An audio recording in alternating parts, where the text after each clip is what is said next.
A day in my life as a work-from-home mom, solo parent edition. Good day everyone! It's day after day and I had a really good sleep. Imagine ba naman yesterday wala akong pahinga dahil after my shift, umalis agad kami ng family ko the whole day at late pa ako umuwi. Kaya late rin akong gumising today dahil wala namang pasok si Jeff at wala akong work. We woke up late and cuddled on my bed and then we prepared our brunch for today. Naisipan kong gumawa ng pancake and bacon dahil di ko feel mag-rice today. At dahil makulimlim at umuulan sa labas, the best way to spend my day is to stay at home and binge watch the latest episodes of Emily in Paris. Plano kong tapusin ito today.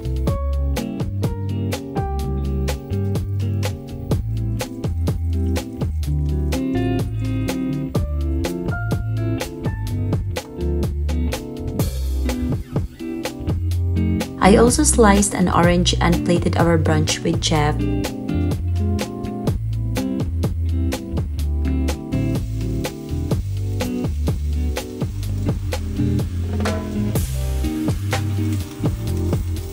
This is one of the cozy days that I romanticize, na kahit drizzling sa labas, we managed to lift our mood and be comfortable at home. Just watching movies and taking our favorite snacks without any pressure. Kahit maraming nagsasabi na masipag ako sa bahay, minsan nagsuslow down din ako sa mga gawain and find time for myself to relax at hindi puro trabaho lang. Nag-chill lang kami ni Cookie sa kwarto ko and she was wondering ano ang nangyayari sa labas. Nag-chill lang ako sa kwarto at nagmuni-muni pero actually marami talaga akong dapat gawin.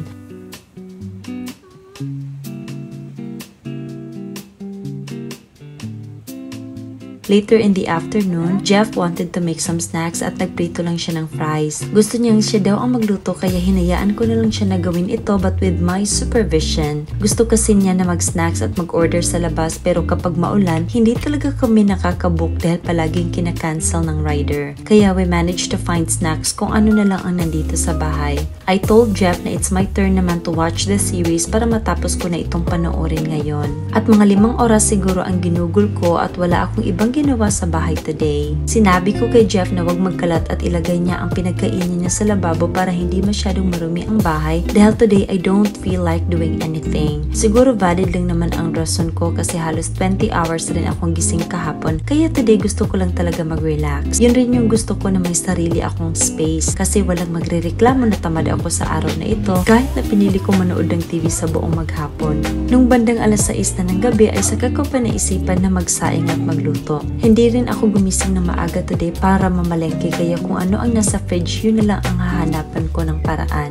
Buti na lang at may cheese ramen pa ako at ito ang niluto ko today na perfect talaga sa panahon ngayon. At dahil ayoko ng ramen lang, nilagyan ko na rin ng mga ricado dahil meron pa naman akong mais, bacon at enoki mushrooms.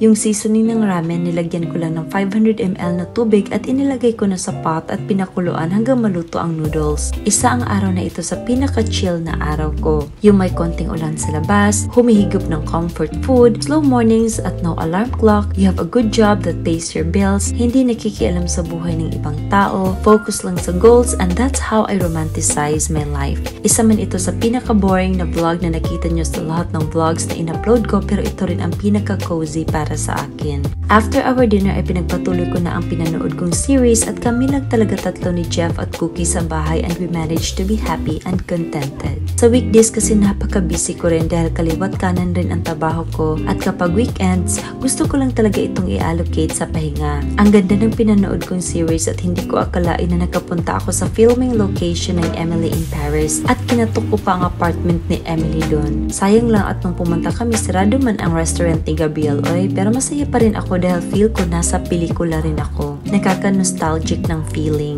After ko matapos sa panunood ng series ay nanood kami ng isa pang movie ni Jeff at nakatulog na rin ako after. It was an amazing day and thank you so much for watching. Bye!